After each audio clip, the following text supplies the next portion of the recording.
Indérésant est présenté par Comeback Skateboards. Depuis 2020, les professeurs de Comeback Skateboard ont formé plus de 10 000 élèves dans les écoles, dans les villes et dans les festivals. Pour inviter Comeback Skateboard chez vous, rendez-vous au www.comebackskateboards.com. Salut tout le monde, bienvenue à Indérésant, l'émission web où est-ce que je réponds à vos questions que vous me posez sur ma page Facebook. On est déjà rendu à l'épisode numéro 4. J'aurais aimé ça qu'il sorte avant, mais la semaine passée, j'ai fait de mes enfants. Fait que je suis désolé, je le sors une semaine en retard. Ceci dit, j'espère que tu as passé un beau 2 semaines. Pour ceux qui se joignent à moi, salut, content que vous soyez là. Sur ce, cette semaine, c'est un épisode assez punk rock. Attache ta broche avec la tuque, c'est parti! Première question qui nous vient de Doff. Elle me demande, une bonbonne, c'est-tu le féminin d'un bonbon? François Pérez nous a posé la question et il n'a jamais répondu. Eh bien non, désolé, ma chère Milline, c'est pas le féminin d'un bonbon. Et une salopette, c'est pas une salope de petite taille. On apprend-tu des affaires ici? Les scies mangent les raies, les salopettes aussi. Prochaine question, vas-tu aller au show de NoFX à Montréal? Ben là, je suis dans la quarantaine, je fais du snowboard depuis les années 90. Voir que j'irai pas voir NoFX, mes idoles de jeunesse. Pour ceux qui connaissent pas ça, NoFX, c'est un des plus grands groupes de punk rock qui a jamais existé. Ils ont été créés dans une éprouvette, dans un laboratoire de punk avec des cheveux spikés.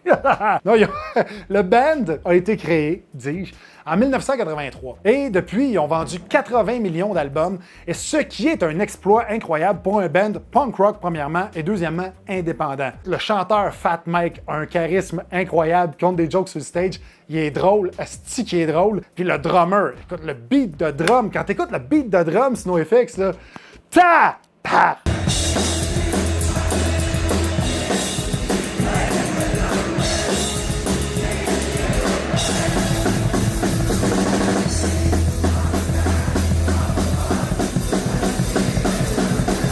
40 comme une tonne de briques, j'ai le poil de bras qui lève. Fait que pour répondre à ta question, oui, je suis allé au show de NoFX et j'ai vraiment aimé ça. Pendant que je parle de musique, justement, j'aimerais savoir, écris dans les commentaires, toi, s'il y a un show qui t'a marqué. J'aimerais ça que t'en parles dans les commentaires, qu'on jase un peu de ça. Prochaine question. Ton plus beau trip de skate, le seul et unique.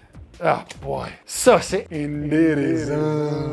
Pour ceux qui ne le savent pas, j'ai fait une émission qui s'appelle Skate le Monde. Il y a eu 2 années de tournage avec ça. J'ai visité 23 pays différents. Je rencontrais des skaters d'un peu partout dans le monde. Si tu veux voir ça, c'est sur tv5.ca. Et c'était vraiment le fun, tous les pays que j'ai vus. C'est dur d'en choisir un de même, là, mon meilleur trip. Je dirais que le trip qui m'a le plus déstabilisé, c'est le Japon. Écoute, j'arrive là-bas, je te compte ça. J'arrive là-bas, moi, je suis grand, je suis gros. Ça n'a aucun rapport. Les skaters là-bas sont tous 5 pieds 3, 81 livres, ils skate un cure-dent. Le premier skater qu'il fallait que j'interviewe, il roulait en pennyboard, un petit skate à peu près ça de long, et il passait entre les chars de Tokyo dans le trafic.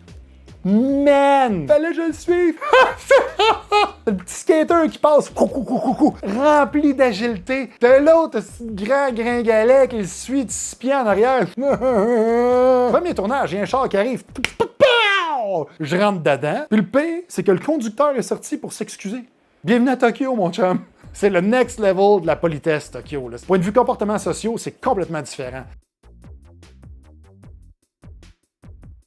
C'est quasiment le Canada au complet dans une ville. Là. C'est 37 millions d'habitants et c'est silencieux. Pas un chat qui parle. Je me suis allé au Beach Club le 4 janvier. Là. Puis il y a une autre affaire qui m'a frappé, c'est les couples. Ils s'embrassent pas, ils se tiennent pas par la main. Fait que j'ai posé la question à notre fixeur, notre guide. Comment ça qu'il y a personne qui s'embrasse à Tokyo? C'est tout le monde sait. Puis là, il me dit non, c'est pas ça. C'est juste que c'est mal vu de donner des preuves d'affection en public. Fait qu'il me dit ce que les gens font dans ce temps-là, là, c'est qu'ils marchent jusque dans les ruelles de Tokyo. Là, t'as des petites portes avec des enseignes lumineuses en haut. Ça, c'est des motels de passe pour les amoureux. Fait que les amoureux vont là, zouk.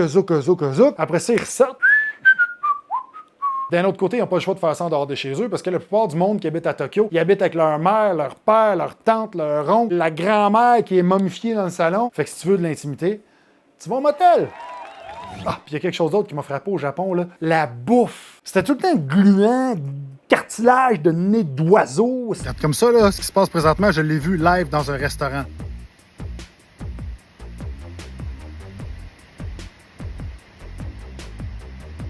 Après ça, elle le met dans l'eau bouillante, puis check bien la suite. Puis là, regarde, là.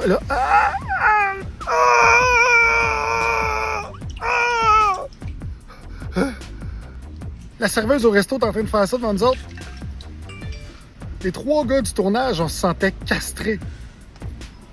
Puis la finale est pire. Ça devrait pas être légal de vendre ça. Et même dans la nourriture de tous les jours, je voyais des affaires qui se pouvaient pas. Je te donne un exemple. À un moment donné, j'achète un sac d'amandes. Mondialement, partout où tu vas dans le monde, t'achètes un sac d'amandes, puis dedans, il y a des amandes. Mais pas au Japon. J'achète un sac d'amandes, puis commence à manger ça. Des crunch trop intenses. Fait que là, je check de plus proche que je suis en train de manger. Puis là, je vois que dans mes amandes, ils ont mélangé ça avec des têtes de sardines. Qui met des têtes de sardines dans ses amandes? Quel trip de moche, ça a pas bien viré. Tu ne fais pas ça. Tu ne mets pas des têtes de sardines avec des amandes. Il n'y a pas de lien entre les deux. Tu fais pas ça. Tu mets du sel, du vinaigre au pire, du barbecue, name it. Mais des têtes de sardines. What the fucking fuck? Puis le lendemain, je m'en vais m'acheter une soupe ramen. Encore là, c'est un classique, une soupe ramen. C'est une soupe avec des ramen. J'arrive là-bas, c'est une soupe avec des ramen, avec des morceaux de gras de porc. Puis par-dessus, un œuf cru! Pourquoi tu veux que je pogne la salmonelle? Puis le pire là-dedans, c'est quand je suis allé au restaurant, on est dans le centre-ville de Tokyo, avec l'équipe de tournage, on est fatigué, c'était une journée de 14 heures de tournage, avec le décalage, c'était cinglé. On s'en va s'asseoir au restaurant, puis tout le monde nous regarde dans le restaurant. Puis là, t'as la serveuse qui arrive avec un plateau d'entrée, tu sais, c'est comme des espèces d'escargots. Puis moi, j'aime ça, des escargots à l'ail gratiné, ça va. Fait que je me dis, ils m'ont goûté aux escargots japonais, tu sais. Puis là, je vois qu'ils sont encore dans la coquille. Je me dis, ils font cuire ça dans la coquille, là-bas, c'est exotique. Puis t'as un petit cure-dent, faut que tu piques. Tu pognes l'escargot, tu le bouffes. Fait que je pogne le cure-dent, je pogne l'escargot, je le croque d'une shot. Et là, j'ai senti comme un move de spring de bas de porte. Et il s'est mis à bouger dans ma gueule. Je veux recracher ça, tu comprends? Mais là, j'ai la serveuse qui me regarde avec son grand sourire. Et le restaurant au complet est fixé sur moi. Fait que je peux pas recracher ça parce que ce serait une insulte. Mais d'un autre côté, je veux pas le chiquer. Parce que je me dis, je vais y buster à la tête. Il va y avoir du sang de limace dans la bouche. Ça va être dégueulasse. Fait que je l'ai avalé. J'ai avalé la limace vivante. Et ensuite, j'ai bu à peu près 8 bouteilles de vin pour essayer de la tuer. Je pense que je l'ai eu. J'aimerais ça savoir si je suis le seul qui a vécu des trips culinaires fucked up à l'étranger. Fait que si ça t'est arrivé, écris-les dans les commentaires. Je veux savoir si t'as déjà vécu ça, un traumatisme dans un restaurant à l'étranger. Pas lire ça, ça me fait tout le temps rire de lire ça. Prochaine question. Pirate ou ninja? T'es sérieux, Ben? Qui dirait, moi je vais être un ninja? Chris, c'est un masque. C'est fait chier pendant 2 ans avec ça, là. Plus capable. Moi, tu me parles d'un masque, je le kick, voir que je vais être ninja. Tu marches à la pointe des pieds, t'as le dos courbé, tu te bats pour l'honneur. C'est bien mieux un pirate, tu t'entorches de faire du bruit, t'as une jambe de bois, t'as un perroquet qui répète tout ce que tu dis, tu te saoules au rhum. Ça me rappelle mon cégep. Prochaine question. Pour toi, qui est ton skater préféré et pourquoi? J'en ai beaucoup, mais je pense que si j'avais un top 1 de celui que je trouve qui a été le plus marquant, ce serait Danny Way.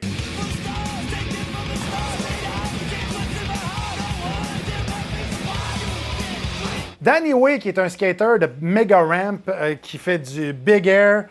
C'est incroyable, je trouve, ce qu'il a fait dans sa carrière. Puis là, en plus, écoute, depuis que tu m'as posé ces questions-là, je suis allé sur le web pour savoir c'était quoi sa vie à Danny Way. Et c'est fucké raide ce qu'il a vécu. À l'âge d'1 an, son père est mort. Puis il est pas mort de vieillesse ou quoi que ce soit, là. Il a pas payé la pension alimentaire à son ex, qui était la maman de Danny Way, fait qu'il est allé en prison. Et quand il est allé en prison, 9 jours plus tard, il s'est pendu. Suite à ça, sa mère a commencé à fréquenter d'autres gars qui abusaient d'elle, qui abusaient de Danny, puis qui abusaient de son frère, Damon. Et après plusieurs fréquentations dégueulasses, sa mère a finalement trouvé un bon gars avec qui elle s'est matchée, qui s'appelait Tim O.D. J'ai retenu le nom parce que ça me fait très rire. « Ah, I'm Tim O.D. »« Ah, t'es un Tim O.D., toi. » Bref, l'histoire est tragique, mais le nom est drôle. Fait que Tim O.D., il sortait avec Mary, la mère de Danny. Et là, ce qui s'est passé, c'est que lui, c'était un surfer. Il s'est lié d'amitié avec le petit Danny Way. Et à un moment donné, ils ont divorcé. Ben, pas Danny puis lui, là, mais sa mère puis Tim. Elle a dit « Je t'aime plus, Tim O.D. Va-t'en, Tim O.D. » Puis il est parti. Puis 1 an après, il est mort d'un accident de surf. Fait que là, le petit Danny Way, il se retrouve avec aucun modèle paternel. C'est la scrap totale dans sa vie personnelle. Mais du côté passion, ça va bien parce qu'il tripe sur le skate, puis il se défoule là-dedans et il a un talent incroyable. Tellement qu'il se fait recruter par Plan B. Et quand il est recruté par Plan B, un de ses amis, qui devient son mentor, c'était Mike Tenarski. Mike Tenarski, qui était le leader de Plan B, puis à 28 ans, paf, il est mort. Un autre qui est mort. Mike Tenarski s'est fait frapper par un vieillard en voiture.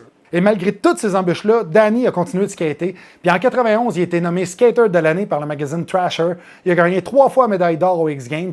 Il a battu le record mondial en saut en longueur sur un skateboard. Et l'année d'après, il a battu son propre record en sautant 75 pieds de long, ce qui est complètement cinglé sur une planche avec des roulettes. Mais là, c'était pas assez pour lui. En 2005, il est allé en Chine, puis il a sauté par-dessus la muraille de Chine.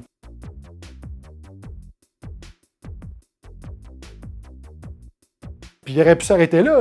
Mais non, il continue. L'année d'après, il revient aux États-Unis, il s'en va à Las Vegas, il s'en va directement au Hard Rock Café. Puis au lieu de faire comme tout le monde, puis de manger un burger à 48$, sortir de là avec un t-shirt qui prouve que tu t'es fait fourrer, lui, ce qu'il a fait, c'est qu'il est allé en haut de la guitare, puis il l'a droppé.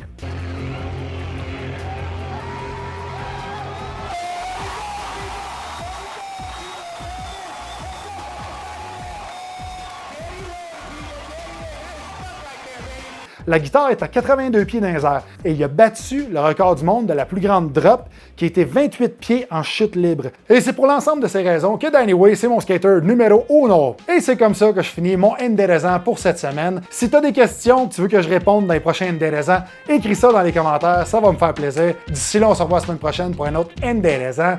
Et sur ce, ciao ciao et bonne semaine. Allez!